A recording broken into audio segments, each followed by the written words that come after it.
Ang isa pa na napag-usapan nga ng nakararami ay ang muling pagbabalik ni Coach Tim Cone bilang ang head coach ng Gilas at nasagot naman ng team manager na si Al Francis Chua ang tungkol nga sa isyong ito. Ang sagot nga ay posible na maging head coach pa rin si Coach Tim Cone ng Gilas pero ito ay nakadepende sa schedule nga ng PBA at ng Gilas. Nabanggit nila na mahirap talaga yung tungkulin ng isang coach kapag nagsasabay ang dalawang teams na kanyang minamanduhan at maging ang event ay halos nagsasabay rin. Hindi natin maipagkakailangan na palaging naiipit nga ang Gilas at konting panahon lamang ang nailalaan para sa ensayo ng mga players bilang isang team at nakakaapekto nga ito sa performance ng Gilas team. Ang maganda nga sa Gilas 2023 na lumaban sa Asian Games ay nanatili ang halos kalahati ng mga players na naglaro sa FIBA World Cup na siya namang nakatulungan ni na Justin Brownlee at Ange Kouame at naging parte rin ng Gilas pool sina Ange Kouame at Justin Brownlee na kasama rin ng Gilas na naghanda para sa FIBA World Cup at nagsanay rin sila kahit hindi nga sila ang naging naturalized player ng Gilas sa FIBA World Cup pero nagbunga naman ang sakripisyo nila dahil na rin sa ang ending ay build up pala ang pagkakasali nila sa pool para sa Asian Games at ang resulta nga ay gold medal. Tapos Coach Tim Cone pa ang may hawak sa kanila kaya naman naging maganda nga ang resulta nila sa Asian Games 2023. Nakasalalay nga sa SBP kung mananatili sina Al Francis Chua at Coach Tim Cone sa Gilas at ito nga ay sa pamamagitan ng pagkakaroon ng magandang plano at schedule. Pinatunayan nila na kaya nilang bumuo ng team na kayang makipag-compete at manalo kahit na marami silang problema na kinaharap kaya naman gustong-gusto rin sila ng mga Filipino basketball fans dahil nga sa resulta na kanilang nagawa. Naganap naman kanina ang inaabangan na match-up ni Chet Holmgren at Victor Wembanyama at halos parehasan sila sa stats. Nanalo ang Oklahoma City Thunder ni Chet Holmgren sa score na 122-121. Isang puntos lamang ang kalamangan ng Oklahoma City Thunder. Mas mataas rin ang nakuhang rebound at puntos ni Chet Holmgren at ipinakita lang niya na mas magaling siya ng konti dito kay Victor Wembanyama sa una nilang laro sa NBA preseason. Balik tayo sa Gilas at ang isa talaga na kailangan nilang makuha o maipanalo ay ang Olympic qualifiers dahil malaking event nga ang Olympics at may pagkakataon o chance ulit ang Gilas na makakuha nga ng spot para sa Olympics. Japan ang unang na-qualify sa Olympics na mula dito sa Asia dahil na rin sa sila ang lumabas na top finisher na Asian team sa FIBA World Cup. Ang Gilas naman ay merong pagkakataon para nga sumunod sa team ng Japan. Ito ay kung magawa nilang manalo sa Olympic qualifiers na gaganapin sa 2024. Marami ang nagsasabi na bakit hindi natin gamitin ang Asian Games 2023 lineup sa Olympic qualifiers dahil mukhang mas may pag-asa nga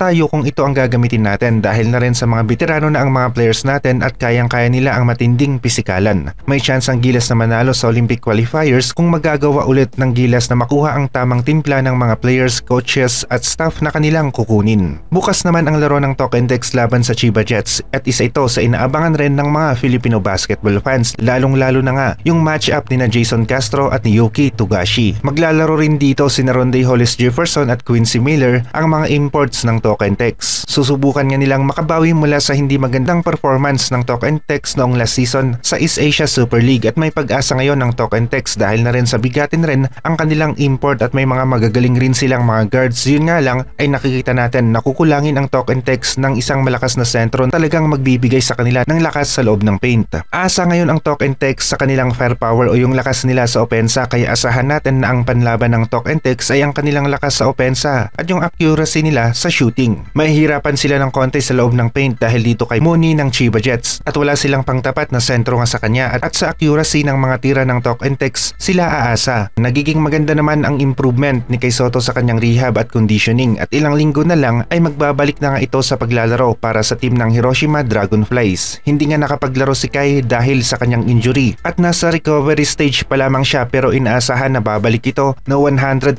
good condition para sa team ng Hiroshima Dragonflies. Maganda naman ang ipinakita ng batang ito sa FIBA World Cup at plano ngayon ng kanyang kampo na pagandahin pa ang kondisyon at yung strength ni Kay na nababagay sa kanyang edad. Nagawa naman ni Kay na tapatan ang physicality ng mga sentro ng South Sudan kaya naman meron pa ring pag-asa si Kay na maabot nga ang kanyang goal. Sana nga rin ay bumalik ulit itong si Coach Tim Cone at Al Francis Chua bilang coach at staff ng Gilas at sana magpatuloy rin yung mga players natin na maging available para sa Gilas team. Minsan hindi rin natin masisisi yung mga players dahil tiba-tiba nga naman ang SMC dahil maraming tanggero at yung isa naman MVP ay marami ring kita sa kanyang negosyo kaya kung tutusin parang contribution rin ng mga fans ang nagpapatakbo sa Gilas team. Fans pa rin ang bida dahil kung wala sila ay wala rin ang ating liga at players. Bukas nga ay aabangan natin ang Chiba Jets laban sa team ng Talk 'N Text at titignan natin kung nasaan na nga ang PBA laban sa bigating team ng Japan B-League na kagaya na lamang ng Chiba Jets. Ang Talk 'N Text ang nag-champion kasama nga itong si Rondae Hollis Jefferson, kaya sila naman ngayon ang magiging kinatawan ng PBA sa East Asia Super League. Kasama nga itong si Rondae Hollis Jefferson at Quincy Miller bilang ang kanilang mga imports. Malakas ang talk and text kung meron silang sentro na kagaya ni Junmar o kung hindi naman kaya ay kagaya ni Ange Kouame na talagang magiging tangke nila sa loob ng paint para sa rebound at inside plays, kaso nga ay wala. Kaya naman aasa talaga ang talk and text sa kanilang firepower at yung mataas na accuracy nila sa shooting.